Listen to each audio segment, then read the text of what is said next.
Oh, well, it's nice to be back in New Zealand, and it's nice to be back with the Aotearoa New Zealand Association of Social Workers.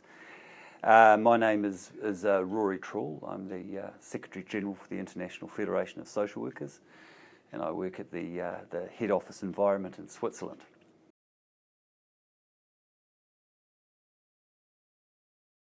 So from the beginning, social work's had a very strong tradition of advancing human rights, well before the United Nations was conceived.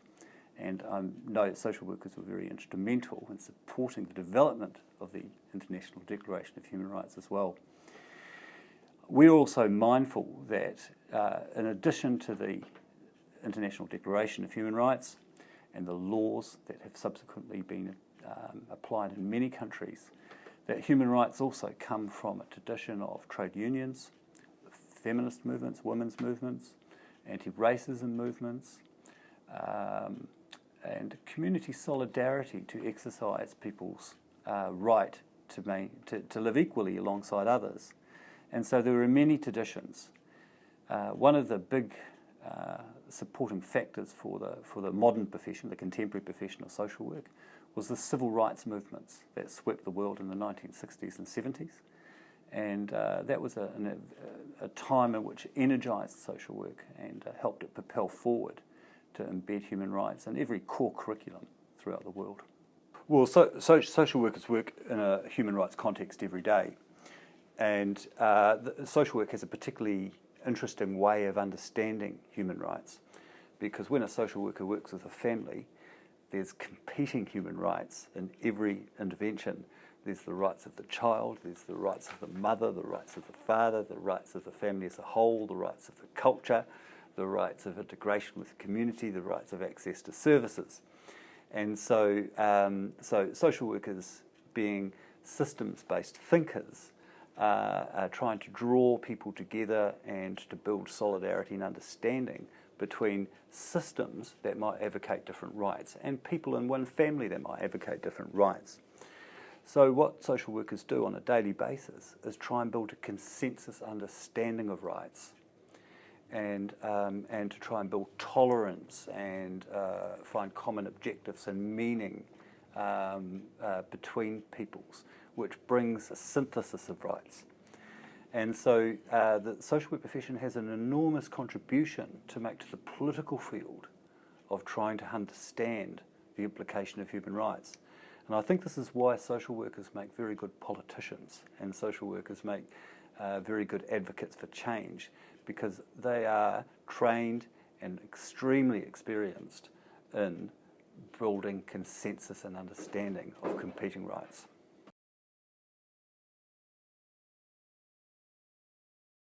Social workers in Argentina recently explained how they refused to participate in a system that allocated access to health and hospitals for certain people, and they systematically across a number of institutions refused to do assessment because they said everybody has access to rights.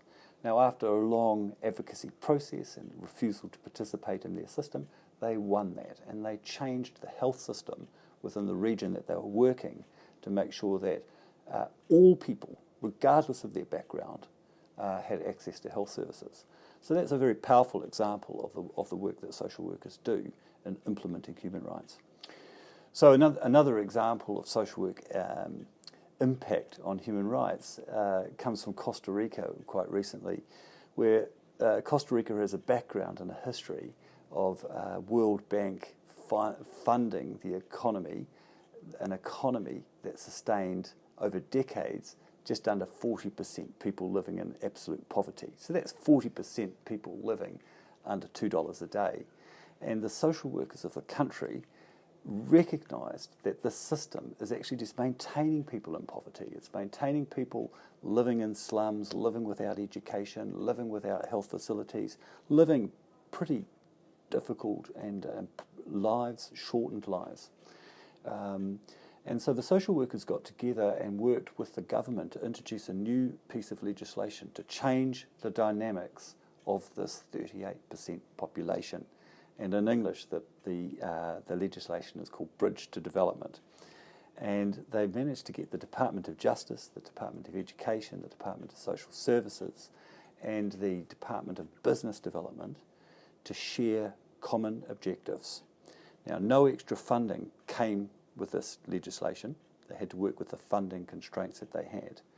But that common objective was self-led community development, to send social workers to work in every single slum and community and ask those community members, what kind of social services do you want?